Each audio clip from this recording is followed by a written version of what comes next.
Shalom a todos, eu me chamo Marcelo e estou fazendo este vídeo para agradecer ao Moré André Klein pela leitura e pela realização do mapa cabalístico a respeito da minha alma.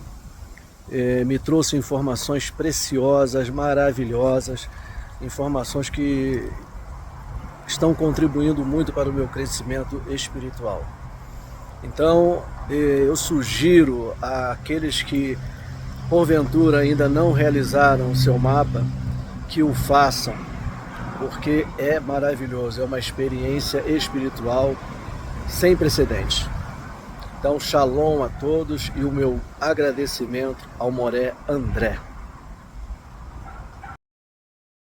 Estamos gravando, tela dividida. Vamos aqui, então, estudar sobre Jó e os amigos de Jó, ou, na verdade, o título é uma análise cabalística definitiva dos personagens do livro de Jó. A interação entre Jó e seus amigos é um drama que representa a luta da alma com diferentes facetas da consciência humana e forças espirituais. Cada personagem, com seu nome, argumento, valor numérico, gematria, revela um arquetipo preciso.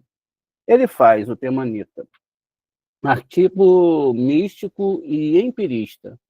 O argumento, ele baseia-se na experiência pessoal e uma visão espiritual que recebeu, concluindo que o sofrimento é sempre um castigo corretivo para o pecador, mesmo que oculto.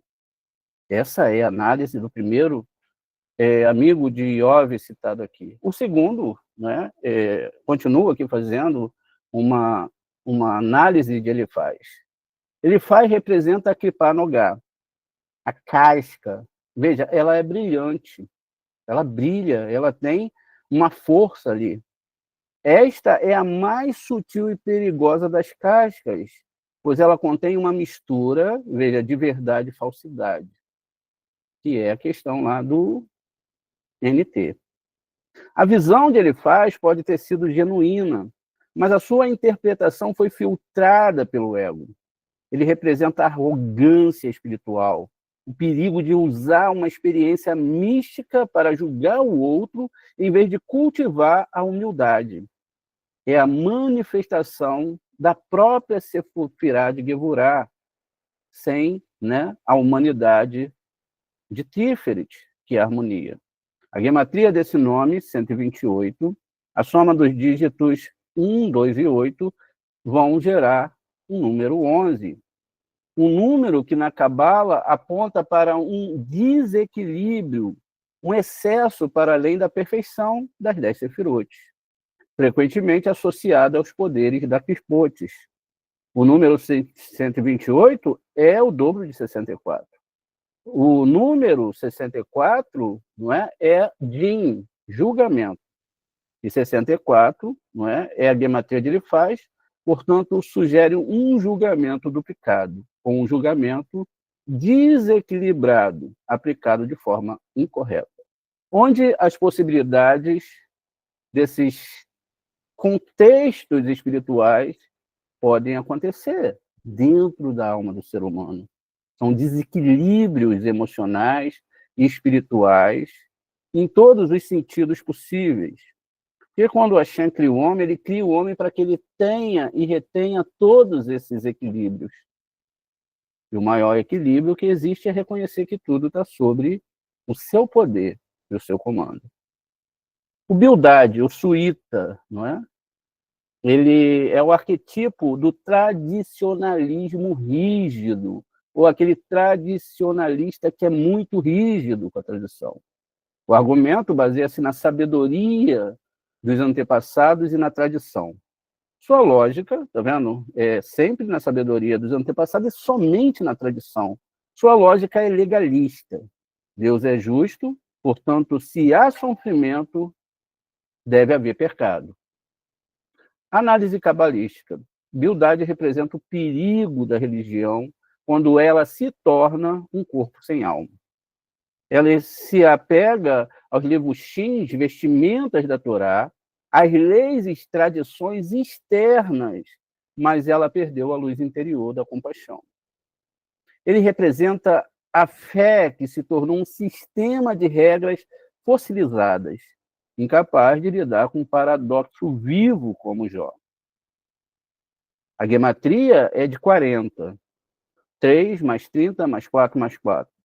O número 40 vai ser o arquétipo do tempo de prova e purificação. Os 40 dias do dilúvio, os 40 anos no deserto, da chuva, né? Não do dilúvio em si, mas da chuva, os 40 dias de Moshe no Sinai. Bildad está presa à consciência do deserto, na lógica do processo e do julgamento, mas é incapaz de ver a redenção, a terra prometida, que existe além das provações ou da provação de Jó. Zorfa, o terceiro amigo, o Namatita, ele é o arquetipo, o dogmático acusador. O argumento baseia-se na sua pura presunção.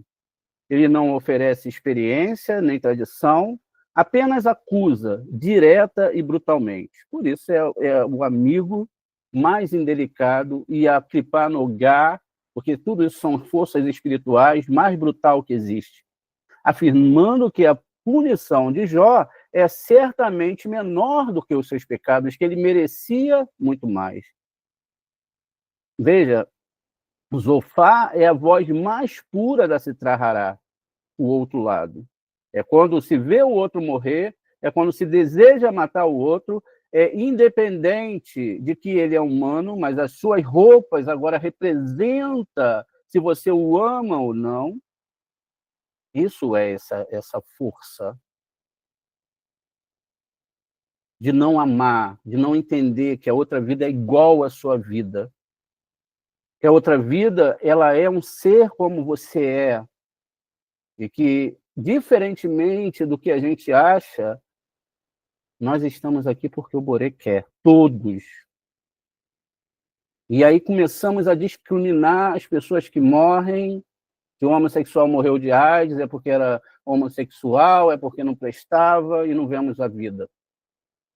Se o cara, às vezes, que está no mundo do crime, infelizmente é verdade, são nossas partes de alma, e a gente vê, morreu por causa disso. A gente faz muito isso. A gente não ama de verdade. Então, isso é que representa. Então, afirmando que a punição do próprio Jó é certamente o menor do que os seus pecados. Ele é um sistema de se trarrará muito pesado. A força da acusação se personifica os dinins cachote, julgamentos severos que não buscam corrigir, mas sim condenar. Ele é a lógica linear levada ao seu extremo cruel. A gematria dele é 376. Esse número revela um paradoxo profundo. É a mesma gematria da palavra shalom, paz. É 366. Como pode o mais duro dos amigos ter a gematria da shalom, da paz? A Cabala ensina que as forças mais negativas são uma perversão das forças mais sagradas. Zofá representa a paz pervertida, a busca por uma paz teológica simplista, através da condenação do outro. É o outro que faz o mundo ficar pior. Não é eu que amo menos. Não é eu que entendo os desejos e os processos divinos. E é o desejo de resolver o desconforto do mistério, eliminando, veja, a pergunta em vez de abraçá-lo, o outro ao invés de abraçá-lo. Então, chega agora a Eliú, Buzita, ele é o arquetipo do arauto da sabedoria superior. Argumento, ele introduz a ideia revolucionária de que o sofrimento pode ser educativo e preventivo, uma forma de Deus refinar a alma. Análise cabalística. O Eliú, né, ele representa o despertar da Sefirá oculta, que é da arte, conhecimento, que é a percepção direta que une a sabedoria Rohimá e o entendimento Biná. Ele é a ponte entre a lógica e palha dos 49 portões, os amigos. Vejam, aqui a gente está discutindo puramente do sistema de Kabbalah, porque a discussão de Iov com o Eterno é exatamente sobre Kabbalah e os 50 portões de Biná. A ideia que ele chega ali, logo no início, é que chegou em Yom Kippur. Quando chega em Yom Kippur, nós temos a visita dos Bnei Elohim, e entre eles estava o lado negativo. Agora, trazendo o processo de 1 ano de rodear a Terra, por isso que tem toda uma cabala aí, e ele, então, é perguntado pelo Boré, onde você estava? Estava fazendo o seu trabalho? Como o povo de Israel tinha que sair do Egito, isso acontece todos os anos, ele pergunta, você olhou bem para o meu servo Jó? E ele fala, sim. E é como se ele perguntasse, por que você não fez seu trabalho? Jó ainda não me conhece. Ele não me conhece, por que você não fez seu trabalho? E segue-se o texto dizendo que Jó era um homem justo, um tzadik, e que ele era muito preocupado. Ele se preocupava. Então, ele sacrificava pelo filho, pela filha, porque ele perguntava, vai que Deus, vai que meus filhos erraram. Então, eu já vou fazer um sacrifício adiantado. Já vou fazer isso. E ele era muito religioso, o que não adiantou porcaria nenhuma, quem não conheceu o Boré. Era só da boca para fora. Eram só palavras bonitas. Eram só coisas mentirosas. Porque nós, hoje, vemos no nosso grupo as pessoas vivendo a Torá. Os milagres, os tzadikim entrando em contato com as pessoas. Nós não vivemos uma mentira, nós vivemos uma verdade. Não vivemos dos textos da Torá, mas nós vivemos o próprio texto em nossas vidas. Perceba. Ele, então, é cobrado. O que o Eterno estava falando para Satã? Você não fez seu trabalho. Está errado. Aí o Satã, não, mas o Senhor cobriu, cercou ele de cuidado. Como é que eu vou fazer o meu trabalho? O Israel tinha que sair do Egito, então vai lá, faz o seu trabalho. Verás que Jó não vai negar, não vai me negar. Jó me conhece. Os amigos representam exatamente as quipotes. E também a questão dessas perguntas do Daat, que entendeu que tudo o que aconteceu tinha um porquê de acontecer. Era necessário para que ele alcançasse o próximo estágio. Mas eu vou continuar lendo para não atropelar o texto aqui. Então, veja, representa Daat, né, os 49 portões, para chegar no 50º portão, Biná, que é o próprio Eterno. Num certo nível, as sefirotes não são eternos, é assim, a questão divina. A gematria de Eliarro é 1 mais 30 mais 10 mais 5 mais 6 mais 1, 53. Que vem exatamente o número 53, é a palavra de Gan, a palavra inicial, Gan Éden, Jardim do Éden. Por isso, o Jardim do Éden é essa sefirote. Eliú é aquele que começa a guiar a consciência de Ov, ou seja, Biná, a reencarnação, para fora do deserto, da desolação, e volta a uma compreensão mais primordial, equilibrada e edênica da relação entre Hashem e o homem, a sua criatura. Bonito, e deixa eu revelar para vocês outros segredos da Torá. Muitas pessoas perguntam, e tem no nosso canal essa aula, quem é o dilúvio? É o Satã. Quem é o deserto? O Satã. a seca total da presença divina. Quando nós vemos pessoas que não acreditam em Borê, quando nós vemos pessoas que são ateias, ou pessoas que estão distraídas pela passagem da vida nesse planeta, que tem um sentido de ser, nós estamos vendo mortos-vivos. Não são considerados como humanos, não se ligaram ainda, e não sabem, infelizmente, o que os espera. Por isso, o processo de Jó deve ser muito bem entendido, para que nós façamos uma análise profunda na nossa alma e ver o quanto a gente crê em Borê, se a nossa vida é analisada através dos processos difíceis ou fáceis que acontecem, ou se o próprio Borê criou todos os processos para que eu seja testado, não no nível que é para provar para os outros o quanto eu creio, mas se eu creio de verdade. A batalha pode ser fantástica. Quanto mais ego e menos presença divina, mais se intensificam os pensamentos. Quanto mais desejo de recepção e mais ódio aos outros, seja de qualquer pessoa que existe no mundo, mais a força do mal desses personagens citados acima vão entrar. O que me cabe agora é entender todo o processo, e a gente continua aqui. O Iov, ele é a alma em provação. Ele representa a própria Shekhinah, a presença divina, em exílio, ou a alma humana em sua mais profunda noite escura. É a alma que está aí dentro de você. Essa fagulha tão especial é a Shekhinah. Ela te dá vida, ela cria pensamentos em você, ela movimenta as suas histórias e os seus desejos. Essa é a Shekhinah. Por isso que a alma dos santos são a Shekhinah. Sua jornada é o teste de fé pura, emuná, quando todas as estruturas lógicas de recompensa e castigo desmoronam. Não é isso. Existe um processo muito além e muito aquém daquilo que a gente pode ver. A gematria aqui é 19. Então, veja, como vimos, 19 é a gematria de rouvar, culpa, o tema central do debate, mas também é um anagrama de over, o oiever, inimigo. O tikkun, a correção de Iov, é perceber que o verdadeiro inimigo não é o eterno, mas sua própria percepção limitada de quem é o eterno.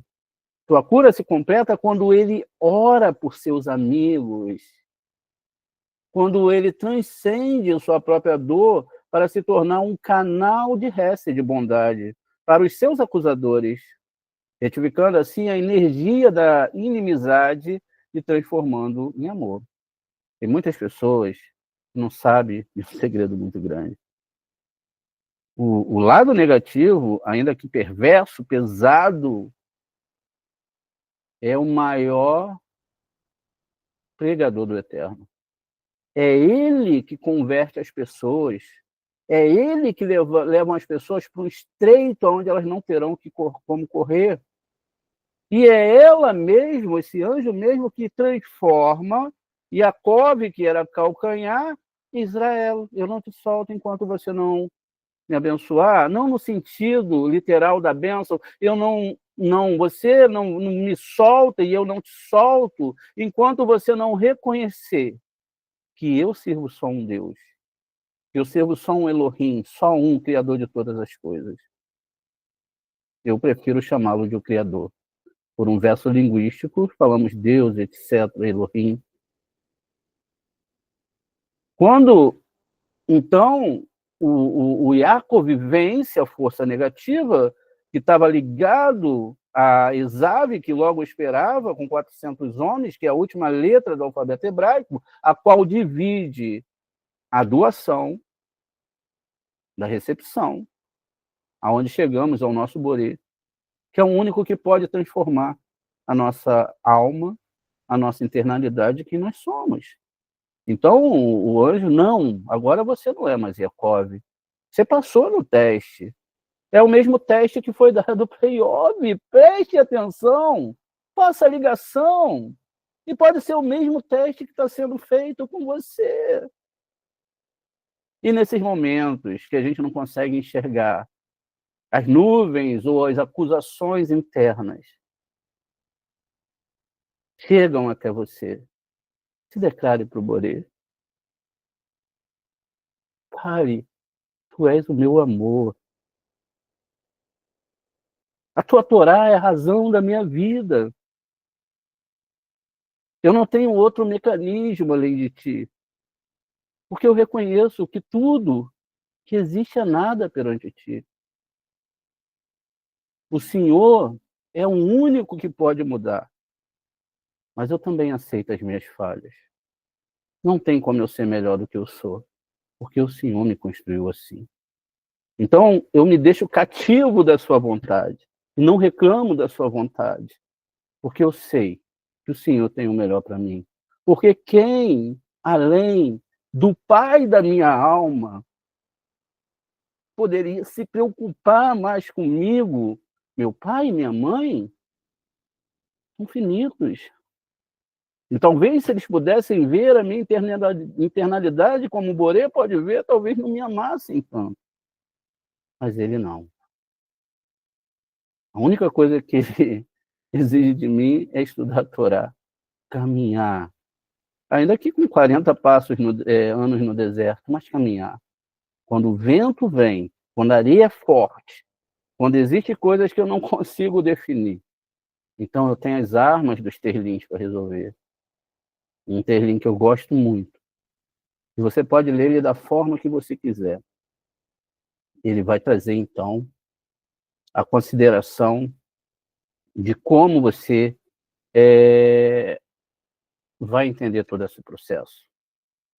Existe um terlim, o que eu estou falando, é um terlim real, e é para todos nós, que é o terlim 23. Vamos fazer uma experiência, que coisa fantástica, e vamos ver em que alma, com que projeção o rei Davi escreveu esse terlim. A gente vai fazer um teste e vamos ver aqui, não é? Ele diz: Hashem, ainda que eu ande pelo vale da sombra da morte, né? Mismole Davi Adonai Roi Loersá. Ele diz: Adonai é meu pastor mal introduzido, não me falta nada, ele me basta. Em todo o universo, o rei Davi convida você a falar: Hashem, além de todo o universo, além de toda a prata e de todo o ouro, além de todos os planetas e tudo aquilo que eu não conheço, a sua presença inquestionável, viva, santa me basta.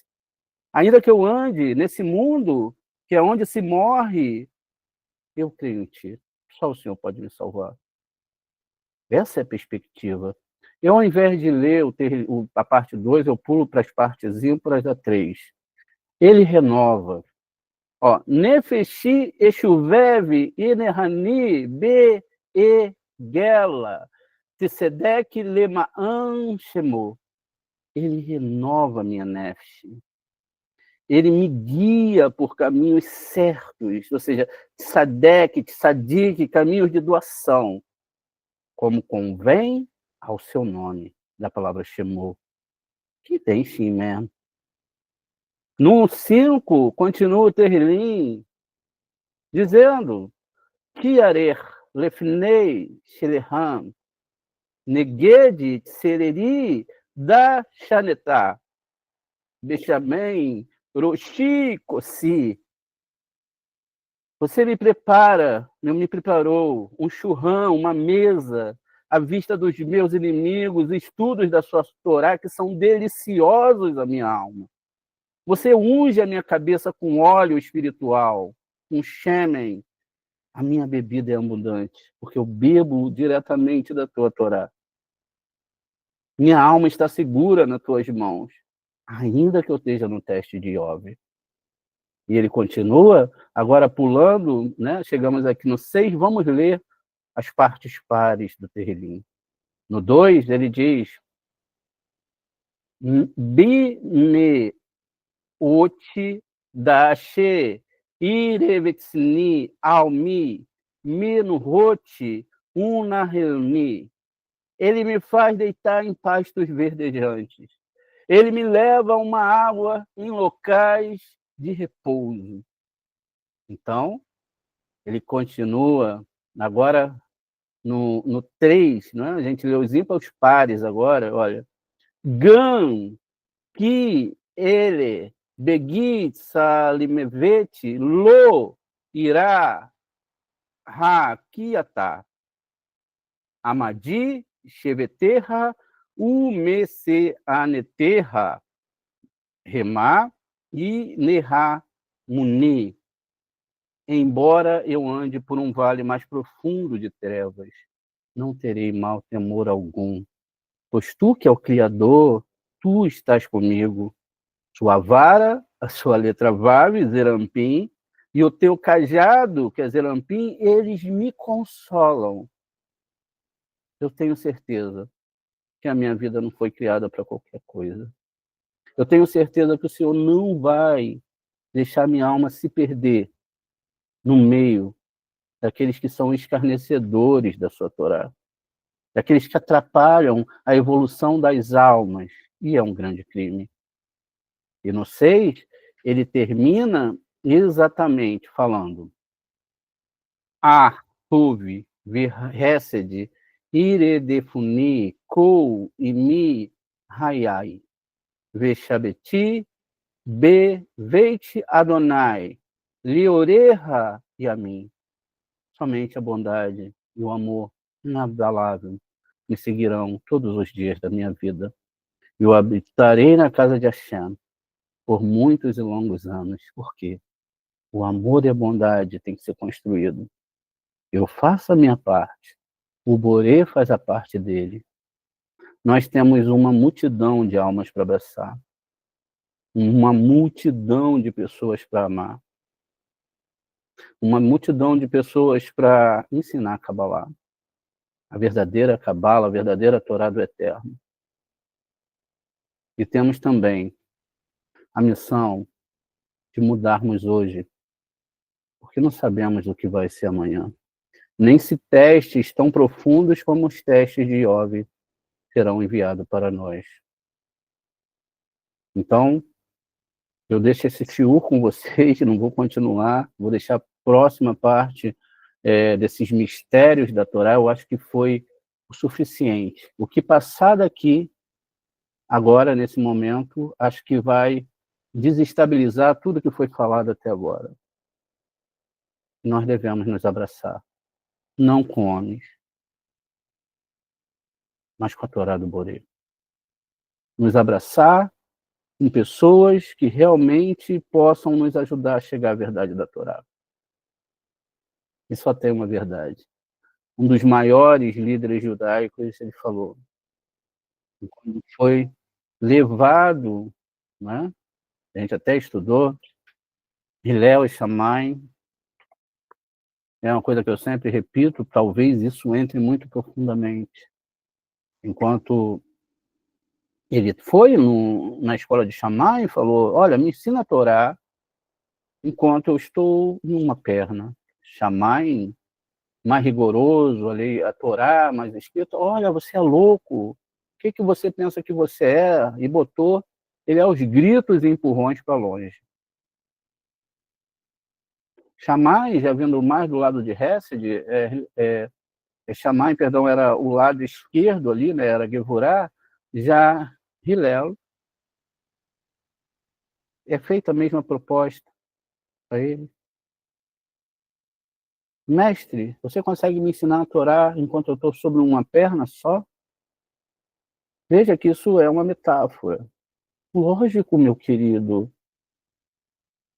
Depois isso foi sequestrado lá pelo Novo Testamento, mas veja quem falou. Antes, porque esses sábios viveram antes. Não, meu Senhor, seu Deus, acima de todas as coisas, E ame o seu próximo como a ti mesmo. Olha, se a gente tivesse seguido esse conselho de Hilel, não teríamos tanto mal. Porque a própria Torá do Eterno, se não me falha a memória, Tehillim 127, deixa eu ver se eu acho aqui se é isso realmente, ele nos faz uma apresentação que poucas pessoas vão chegar a essa compreensão. Poucas pessoas vão conseguir entender. Poucas pessoas vão se conectar a esse nível. Ele diz o seguinte, ó, tá em inglês aqui só para atrapalhar a gente, vamos traduzir aqui, ó. Então, ó, deixa eu ver aqui. Veja aqui. Uma canção de subida de Shilomon, a menos que o Eterno construa uma casa. Seus construtores trabalham em vão nela. Isso significa que não adianta. Não adianta você tentar construir. Se ele não edificar, não adianta. Em todos os sentidos. Seus trabalhadores trabalham em vão, seus construtores. A menos que ele vigie a cidade, o vigia mantém a vigília em vão. Se o ataque for padronizado, em vão. Vai entrar. Eles vão e se levantam cedo e ficam acordados até tarde. Tu que labutas pão, o que comes, ele provê o máximo para seus entes queridos enquanto eles dormem. Os filhos são a provisão de Adonai, o fruto do seu ventre, a sua recompensa. Como flecha nas mãos de um guerreiro, são filhos nascidos de um homem em sua juventude. Feliz é o homem que enche a sua aljava com eles, com os filhos, com estudantes de Torá. Não serão envergonhados quando contenderem com o inimigo a porta, que são a Sitrahará, todas essas forças que alimentam o outro lado.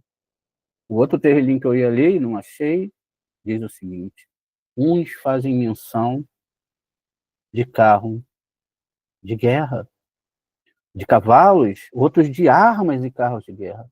Eu posso falar por mim, não sei se você pode apontar para falar, eu farei menção do nome do Senhor, meu Deus. É do nome dele que eu farei menção. Porque se não for ele, eu não acordo de manhã e nem dormirei à noite. Se não for ele, todos os inimigos, tanto físicos como espiritual, me alcançarão. Mas ele não permitirá. Porque a minha confiança não está em homens, nem em vigias de cidade, nem mesmo na cidade, porque a minha confiança está nele que está no céu. E ele assim também acredita em você. E ele assim quer que você acredite. Isso é o puro monoteísmo. Isso é o puro Shema. Diz que a emuná, que é a fé, vai até um nível, é bom. Mas a fé só funciona enquanto você mantém um paralelepípedo em pé e larga ele com fé no teu pé. No momento que ele bateu no teu pé, a fé acabou. Então entra bitarrom. Eu confio. Quer dizer, eu não tomo medidas ilógicas por causa da fé. Eu confio que, ainda que eu não compreenda nesse momento o porquê, o Senhor está fazendo o melhor por mim. É como naquela visita de Elias, aquele sábio, onde a vaca morre, onde a parede é reconstruída, e chega uma hora que ele não entendia mais nada. Isso é o teu bem. Ganzu Letová. A interação entre Jó e seus amigos é um microcosmo de como a alma humana processa crise e interage com as forças espirituais do julgamento. Então, veja, do julgamento e da compaixão. São dois pontos aqui importantíssimos, né, que a gente pode colocar uma lupa sobre esses dois quesitos. A sabedoria perdida e o segredo dos 7 dias de silêncio.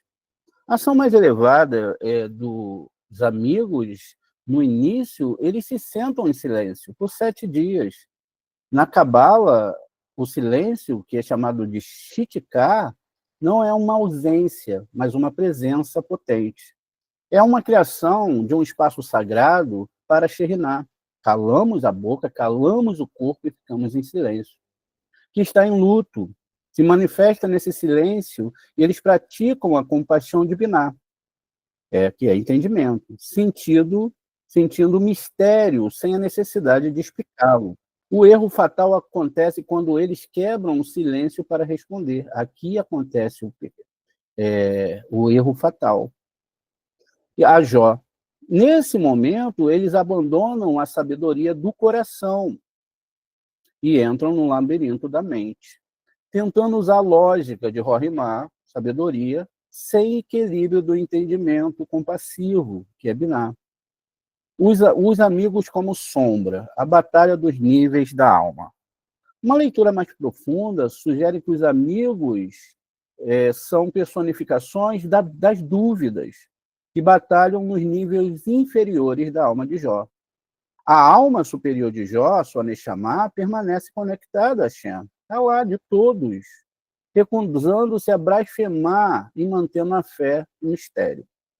No entanto, o seu espírito intelectual, Urua, que está no nível mais baixo da árvore sefirótica, de Malhut, é a sua alma emocional, vital, a Nefesh. Estão em pânico. Os amigos dão voz a essa turbulência, veja, interna.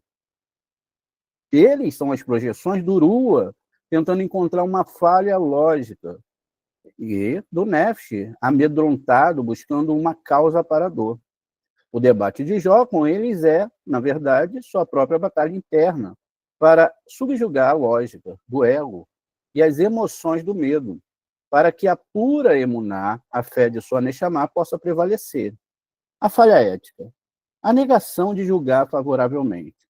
O pecado central dos amigos foi a visualização do mandamento. Betsedek Tzipot Amiterra, com justiça julgará o teu próximo. A tradição interpreta isso como a obrigação Dani Lekaf Zerut, julgar favoravelmente. Eles fizeram o ato oposto diante do sofrimento inexplicável. Eles escolheram a acusação em vez da compaixão. Em termos cabalísticos, em vez de se tornarem um canal para atrair Hesed para o mundo, bondade, amor, eles se tornaram agentes que fortaleciam a energia de Din, julgamento, tornando a situação ainda mais severa, fortaleciam essa energia de Din. A correção final. A oração como tikkun e alquimia. No final do livro de Jó, revela a mecânica da correção, tikkun. Deus força os juízes a receberem Hesed, bondade, através do acusado, que era Iov. Este ato de intervenção é uma profunda alquimia espiritual. Hamtá, Hantak Hadin, o adoçamento dos julgamentos. A oração de Iov por seus amigos é o ato supremo de adoçar os julgamentos. Ele que foi vítima das forças do Din, que é personificada pelos amigos, se torna um canal ativo de bondade, que vai redimir esses amigos. Ele não apenas recebe a misericórdia, ele a manifesta. Então, a conclusão do Tikkun para ti. Correção pessoal. O texto diz que a sorte de Jó foi restaurada enquanto ele orava por seus amigos. Sua cura e restauração completas estavam condicionadas à sua capacidade de transcender a sua dor pessoal e se tornar uma fonte de compaixão. Ao perdoar e orar por seus inimigos internos e externos, ele finalmente retifica a energia de Yoev, inimigo, em seu nome e se torna um ser completo. Essas letras são as mesmas letras do nome de Iov. A sabedoria perdida, o segredo dos seus dias de silêncio. Aqui a gente já leu, né? Mas vai ter aqui uma visão diferente, né? Vamos dar uma olhada. A gente já leu sobre essa questão, mas vamos ler de novo, né? Os amigos personificam a batalha interna. Veja, a batalha ela não é externa, é dentro de você. É você que tem que se tornar uma pessoa melhor. É você que tem que evoluir.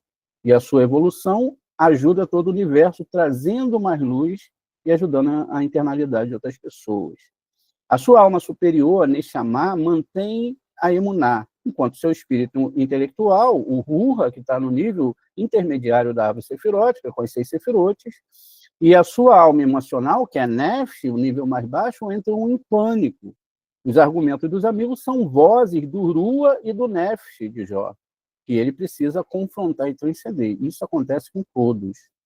A falha ética é exatamente aquela questão do julgamento desfavorável, e onde nós não julgamos as pessoas adequadamente. E a correção final, nós já vimos que acontece exatamente quando rezamos pelos nossos inimigos e também pelos nossos níveis de alma, tanto aqueles que atrapalham quanto aqueles que ajudam, porque tudo vem de uma fonte só e tudo tem um porquê, nada é aleatório. A profundidade e guia prático de Jó. O livro de Jó é, em sua essência, um manual para a alma em seu processo de tikkun. Não é uma história, porque ele foi escrito por Moshe, ensinando como navegar a descida aos mundos inferiores para emergir com uma consciência mais elevada. Fase 1. O choque e o silêncio. O retorno ao vazio Keter. Quando o mundo de Jó, que é Malhut, né, seu reino, se desintegra, sua alma não reage com lógica, mas com um recuo instintivo. E sua raiz mais elevada, o ato de sentar-se em silêncio por 7 dias, não é apenas luta, é um retorno ao estado de Ain, nada, vazio, que é esse nível de Rohimá, que precede a criação, um estado associado a Sefirá de Keter, coroa. A prática cabalística, em uma crise existencial, a primeira prática não é buscar respostas, mas habitar em silêncio. Veja, não busque respostas. Não busque respostas. Tá vendo? Esse foi o erro. Buscar resposta dos porquês. É o silêncio de Keter. É onde as coisas ainda vão ser criadas. É o estado da cabeça que não se conhece, um nível de consciência anterior à dualidade de pergunta e resposta. É permitir que o eu se dissolva no caos sagrado, reconhecendo que a ordem que se quebrou era apenas uma pequena parte da realidade que é infinita. 2. O debate com os amigos. A guerra contra as clipotes, que é a representação desses amigos, como nós vimos na aula 1, após o silêncio, a consciência desce para os mundos da emoção e do intelecto. E a batalha começa. Os amigos não são meras vozes internas. Na Cabala, eles são a personificação das clipotes, cascas, as forças de ocultação que se alimentam da energia da dúvida e do julgamento. A prática cabalística, o trabalho aqui é um birur, peneiramento, clarificação. É uma guerra para separar a luz, a fé teimosa de Ove, das cascas que o aprisionam e trazem para eles essas argumentações psicológicas. Ele faz a Kripanogá, a casca brilhante, que mistura verdade e falsidade, para criar uma espiritualidade do ego. Bildade, a Kripá de Regizeis, a tirania da Sefirá de Gevurá, rigor, sem o fluxo de Hesed, de misericórdia. Zofá é a Kripá da acusação pura, a voz direta da Sitra Hará, o outro lado. O debate de Jó é a recusa da alma em aceitar a lógica das clipotes como a verdade final. 3. A intenção de Eliú, o despertar de Davi. Quando o debate intelectual das 3 clipotes se esgota, uma nova faculdade da alma é ativada. Eliú representa o despertar da Sefirá oculta da Ate, conhecimento. Da Ate não é uma Sefirá emocional, mas o ponto de unificação entre Rohimá e sabedoria e Biná, entendimento. É a percepção direta, o insight que transcende o debate. A prática cabalística a pergunta de Eliú, que esta situação está tentando te ensinar? É o que nós devemos perguntar na história de Jó, que é a história do Tikkun das nossas almas. O que essa lição está tentando te ensinar? A pergunta que ativa da arte. Ele move a consciência da busca pela causa, a lógica dos amigos, para buscar pelo propósito daquilo, a sabedoria integrada. Não é o porquê, é o para quê. E essa sabedoria integrada para nós, o propósito para nós, é o momento de parar de debater com as vozes da culpa e perguntar qual é o conhecimento, qual é a percepção mais profunda que está nascendo no meio dessa crise. A fase 4, a rendição ao redemoinho. O bitu diante de Airampim. Bitu é anulação. O clímax da jornada interior de Jó é a sua rendição. O redemoinho, do qual Deus fala, é a manifestação de um nível de divindade, muito além das sefirotes, da construção do mundo. É algo interno, não é um redemoinho que vai aparecer para você. É a revelação de Airampim, a face longa, em parte sufi, o semblante divino associado à vontade mais interna de Keter. A prática cabalística aqui é o trabalho, é o Bitur Hayesh, a anulação da existência. É a consciência limitada de Jó, associada a Zerampim, o semblante das 6 sefirotes emocionais, se anulando completamente diante da vontade primordial, Hatson Kadmon, que é incompreensível. É a alma dizendo, minha lógica se esgotou, eu não entendo mais, minha compreensão falhou, eu me rendo à tua vontade, que é a minha raiz mais profunda. Eu já não tenho mais para onde correr. 5. A visão da restauração, o Tikkun de Malhut. A resposta de Hashem não é uma explicação, mas uma iniciação. A visão de Berrumut e do Leviatã é uma aula sobre o segredo do Maseh Bereshit, a obra da criação. Iov recebe uma percepção direta das forças cósmicas que sustentam a realidade. A prática cabalística aqui, a cura final, acontece no Tikkun de Malhut. Após receber a iluminação dos 50 portões, ou do 50º portão, que é Binah, Jó representa a Shekhinah sofredora. Recebe uma nova tarefa. Veja, a Shekhinah sofredora é a nossa alma, a alma total dos servos de Hashem, que está aqui nesse mundo presa. Orar por seus amigos, ao fazer isso, ele ativamente eleva as centelhas de luz que estavam presas nas clipotes, seus amigos.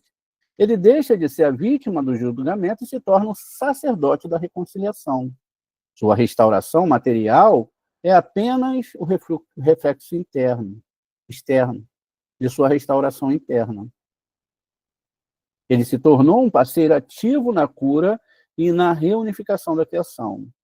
O livro de Jó, portanto, é um manual para o Tikkun profundo, ensinando a alma a lutar com as clipotes e ativar o Da'at e se render à luz de Keter, e finalmente se tornar um agente de redenção aqui em Malhut. Então, continua aqui o guia prático de Jó, navegando a alma em crise através da Cabala. A jornada de Jó é a jornada de qualquer alma confrontada por um sofrimento que desafia a lógica e o processo de sua cura. Pode ser vista em 5 fases cabalísticas. Veja, qualquer alma. Fase 1, o choque e o silêncio sagrado. O retorno ao vazio de Keter. Tem uma aula no nosso canal que ensina a voltar ao vazio, onde você pode recriar tudo de novo. A crise existencial leva a alma a um recuo instintivo, à sua raiz mais elevada. O silêncio inicial de Jó não é apenas luto, é um retorno ao estado de Ain, nada, vazio, que é Keter. Um nível de consciência que precede a lógica. Não dá para chegar lá com lógica. E as perguntas, as práticas aqui é habitar nesse silêncio, permitindo que o eu, que é o meu ego, que é a Sefirat Tiferet, que está cercada por todas as outras sefirotes, se dissolva no caos sagrados antes de tentar ordená-lo, ou seja, Quem vai reorganizar agora é o próprio Eterno. Fase 2. O debate com os amigos. A guerra contra essas clipotes internas, após o silêncio, a consciência desce para batalhas. Os amigos são a personificação das clipotes, cascas, a força de ocultação que se alimenta das dúvidas, ou da dúvida. O trabalho espiritual, nessa fase, é um birur, peneiramento de todas as coisas. Uma batalha para separá-los da fé das cascas da lógica acusatória. A Kripa Nogá, que ele faz, a Kripa da rigidez de Gevurah, humildade, e a Kripa da Sitra Ahará Zofar. São 3 níveis de Kripas que estão dentro do ser humano. E também, se ligam, estão externamente ali existentes. A intervenção de Eliú. Veja, a gente tem o costume de se achar que Jó só tem 3 amigos, ele tem 4 amigos. E Eliú, esse que a gente vai ler agora, ele não é citado no início do livro. Ele só vai ser citado no capítulo 32. O capítulo 32, para quem é cabalista, sabe que envolve 2 letras, Lamed e Beit. Porque Lamed é a letra final da Torá, e o Beit é a letra inicial da Torá, que já perfazem os 32 caminhos de entendimento de Kabbalah. Agora, essas letras, ao contrário, o Lamed e Beit, agora na situação de fazer o número 32, primeiro vem a dezena e depois a unidade, então os números hebraicos também são escritos com letras hebraicas, forma a palavra leve. Mostrando que a única possibilidade de se entender a Torá não é pela capacidade intelectual. Se assim fosse, todos os homens que se perdem na sua intelectualidade, talvez até com perguntas sobre como o universo surgiu, o que não cheguem na lógica maior que está lá em deixar tudo na mão do Eterno e clarificar todas as suas perguntas. E aí é que fica a pergunta, por que ele só surge no capítulo 32? A própria Torá e o Taná não foram escritos com divisões de capítulos. Mas como que pode, mesmo as pessoas que fizeram isso, exatamente chegar na questão agora de Eliú, que ia começar a resolver os problemas, como a gente viu, está no capítulo 32. Será uma coincidência? Vamos continuar aqui. Quando o debate intelectual se esgota, uma faculdade superior da alma é ativada. Eliú representa o despertar da Sefirá oculta de Da'at, conhecimento. O ponto de unificação entre Rohimá, sabedoria, e Biná, entendimento. A prática aqui é mudar o foco da busca pela causa, para a busca pelo propósito, perguntando qual o conhecimento, qual percepção mais profundo está nascendo dessa crise, desse problema, dessa perseguição, daquilo que eu não aceito, daquilo, né, que eu acho que está errado, quando, na verdade, o que a gente está vendo? Não existe coincidência, é Deus trabalhando com o nosso ego, testando a nossa fé. Eu não colocaria assim, mas mostrando para a gente o que nós somos. Nós reagimos com essas perguntas sempre do porquê, e tantos porquês, quando devemos perguntar para quê, qual é o propósito? Mudar a minha internalidade. É aí, lembra lá em cima? É aí que está o problema. Tudo eu quero saber o porquê. O porquê disso. O porquê aquilo. O porquê aquilo outro. É alguma coisa. Eu não estou entendendo. É para tratar o nosso ego.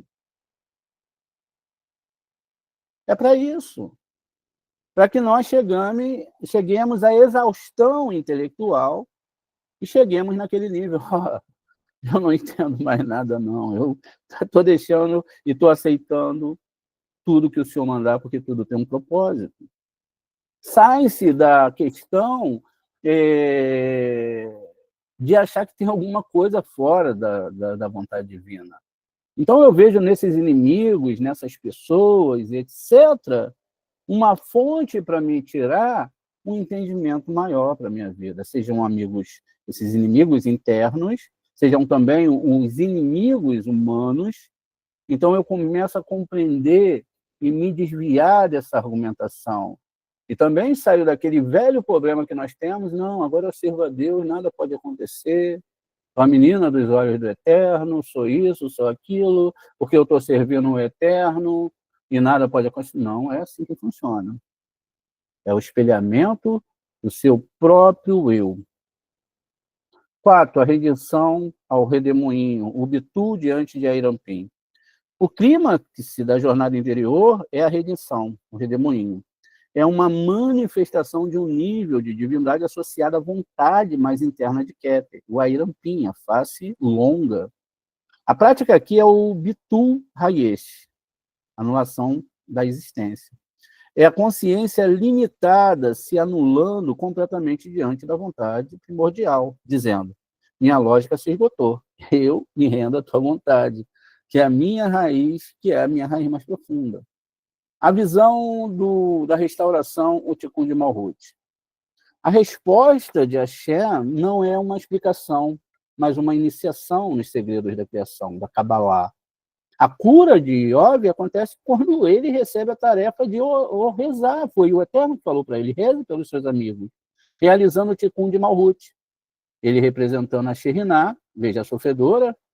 Aditivamente, ele leva as centelhas presas aqui no meio das clipotes. O que são as clipotes? Os desejos errados, acusações, enfim. E ele deixa de ser a vítima do julgamento e se torna um sacerdote de reconciliação, um parceiro na cura da própria criação. O que significa? Essa alma, que pode ser qualquer uma, ela agora abre os canais divinos. E essa formatação que ele faz, ele ajuda a consertar todo o universo. Lembra que eu falei que nós somos o negativo? Se Deus é positivo, nós somos o negativo, significa que se tem pessoas estudando a Torá, o mundo espiritual é alimentado, porque Deus, para chegar até você, ele tem que atravessar todos os mundos. Não é que ele vem, né? Ele manda o influxo divino, e aí a sua força de estudo de Torá alimenta todos os anjos. Você entende que dentro desse quadro geral, energeticamente falando, espiritualmente falando, e mesmo no sistema planetário, né, condensado da realidade, somos nós e nossos atos que mantêm tudo? Olhe para observar, veja se tem outro planeta habitado. Apesar do homem ser o último ser da criação, é ele que, através do seu estudo de Torá e da sua anulação e de entender todo o processo dos ticunins e tentar levar as almas a também montar esse processo, lá no final de Zacarias fala: naquele dia ninguém vai ficar mais perguntando quem é Deus, a alimentação será geral, total, porque todos se voltarão para Kabbalah. Então significa, se eu estou vindo estudar Kabbalah, eu não estou vindo fazer um processo para eu ser rico, para eu ser curado, para eu ser isso, para eu conseguir. Não! Eu estou vindo por algo muito maior, a retificação de todo o universo. As coisas que vão acontecendo no meio do caminho, que são boas ou ruins, têm que ser abençoadas. Eu tenho que entender, porque senão eu nunca saio. Isso é altamente perigoso, porque, veja, são as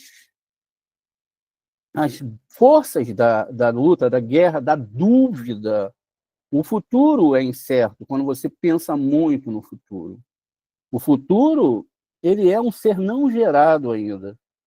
Você sempre viverá o presente. Você tem que viver o presente. O que é agora? O que tem agora? E deve se fazer. Quando Deus deixou faltar? Essa pergunta deve se fazer. Será que eu não estou querendo alguma coisa que não é necessária nesse momento? Pois bem. Segue-se aqui o texto, né?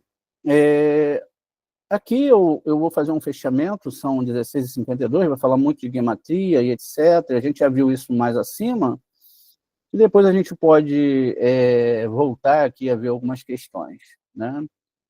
A única coisa que vai ter de novidade aqui é que um dos personagens aqui que tem gematria 376, não é? Ele também vai estar ligado à palavra shofar, não é? Exatamente. Ele está ligado, o nome Zof está ligado a shofar.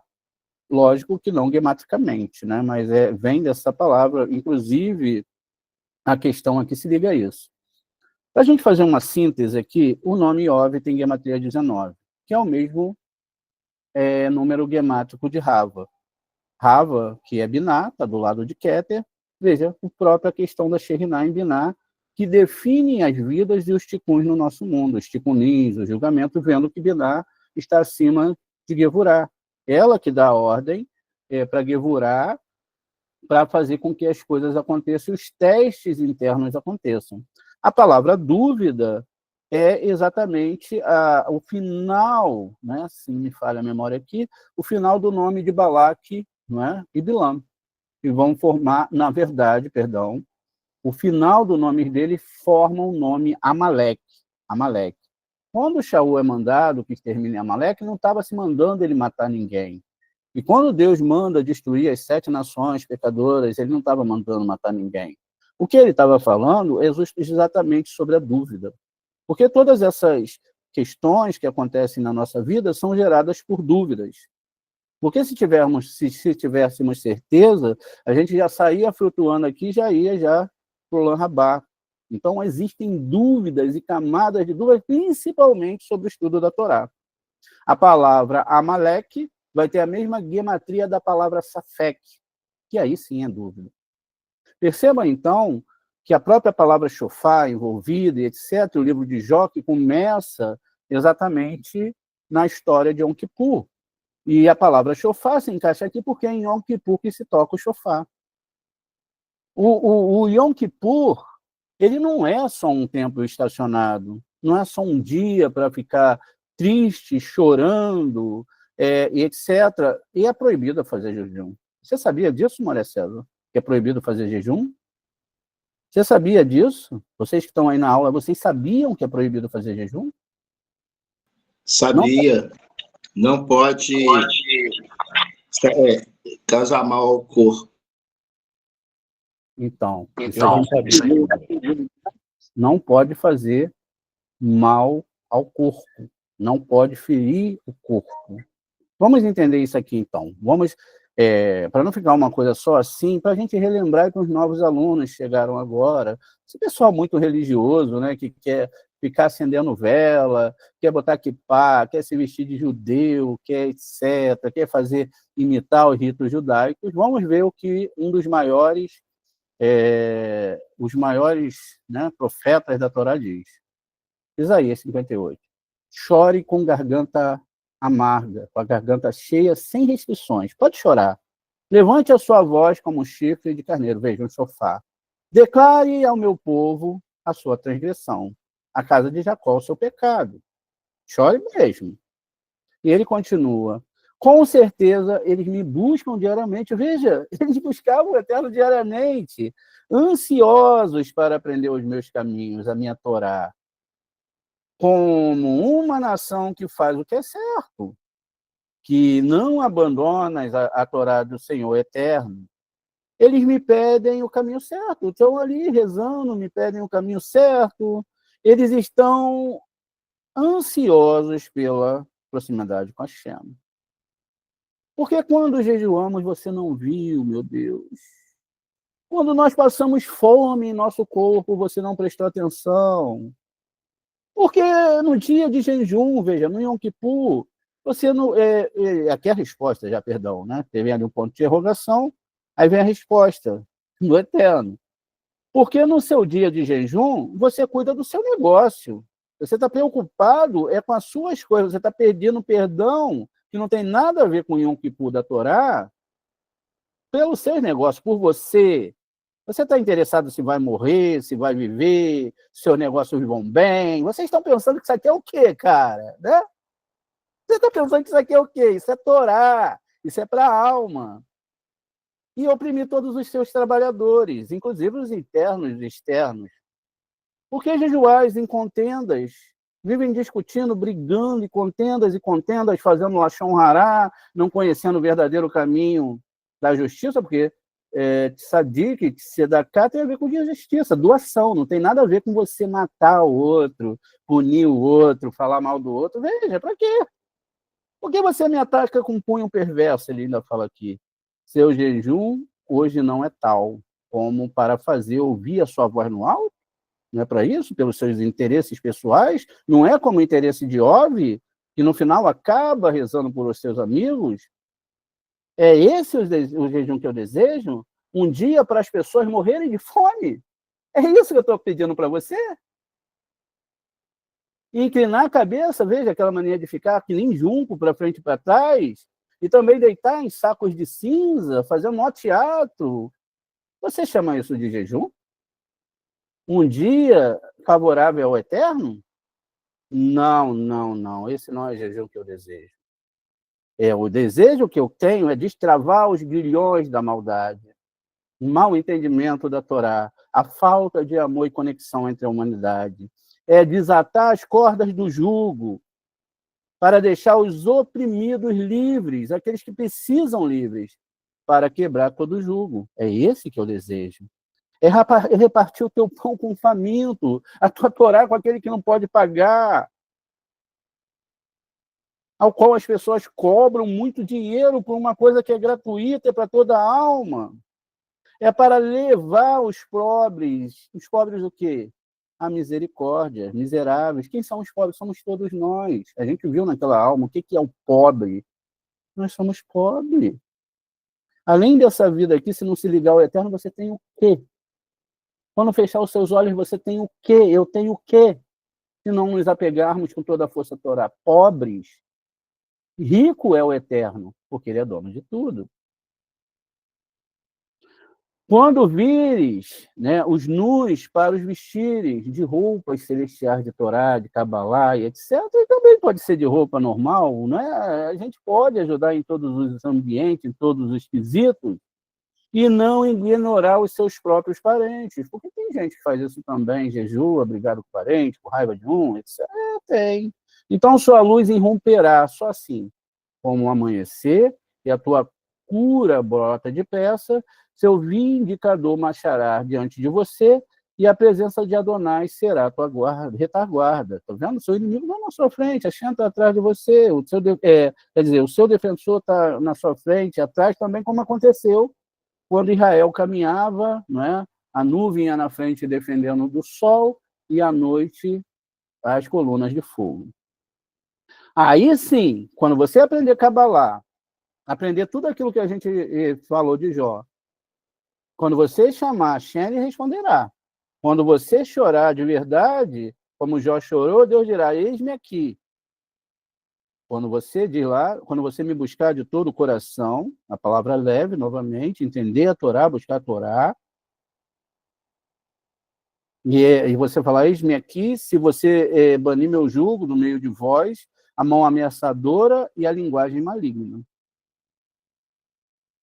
E você oferecer compaixão, sua compaixão aos famintos que precisam de Torá, e satisfazer as criaturas famintas.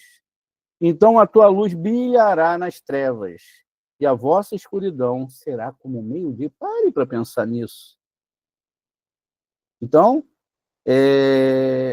a Shem irá guiá-los para sempre, saciando a sua sede em lugares ressecados, dando força aos seus ossos. Sereis como um jardim, um Gan Éden regado, como uma fonte cujas águas não falham. Alguns dos seus meios reconstruindo, veja, as ruínas antigas. Vão ter construção de ruínas antigas. Não são ruínas físicas. Você deve restaurar os fundamentos lançados há muito tempo, e sereis chamados reparadores de paredes caídas, restaurador de pistas para habitação, estradas para habitação.